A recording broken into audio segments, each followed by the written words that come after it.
We're getting an awful lot of inquiries at the moment around family investment companies and personal investment companies and how they can be used both for family wealth planning purposes and to maintain a tax efficient structure, especially around the IHT changes that were announced last year. So a family investment company, or a FIC, is essentially a standard company that's set up specifically for a family's wealth planning needs. Think of it as your family's own private investment fund. So unlike public companies, everything about a FIC is designed around your family's specific goals and circumstances.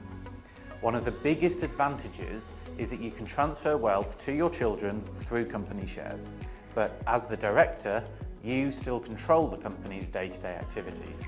So you have retained control whilst passing value out of your estate. You're reducing your taxable estate while maintaining control over how the family's wealth is managed and when benefits are going to be received by future generations. Importantly, discussions need to be had about how the FIC will be funded. Is that going to be via loans or share capital or a combination of the two? You'll need bespoke articles of association, which typically includes restrictions on who can own shares, and it keeps the ownership within the family. That's one of the most important factors in most cases. You might also have a shareholders agreement setting out how family members interact with the company as well. You can put virtually any investment into a FIC.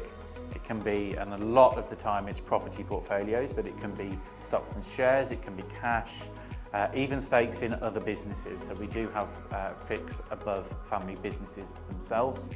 Many families use FICs specifically for property portfolios because the property doesn't qualify for things like BPR for inheritance tax purposes. So property is a very popular one. The company structure gives more flexibility than direct ownership. So control is absolutely crucial. The board of directors run the day-to-day operations. The shareholders have the voting rights.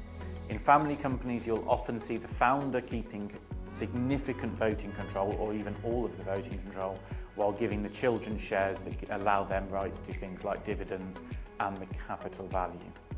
You can also create different classes of shares, we call those alphabet shares, allowing you to pay different dividends to different family members, and that dividend planning is often hugely tax efficient.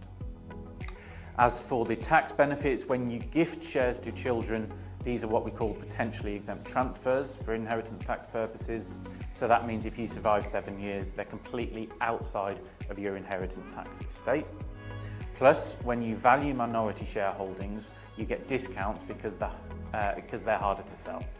So these discounts can be substantially 20 to 30% or more in family companies even.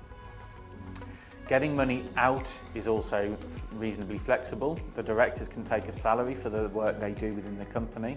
You can make pension contributions and, of course, the most common one, taking dividends.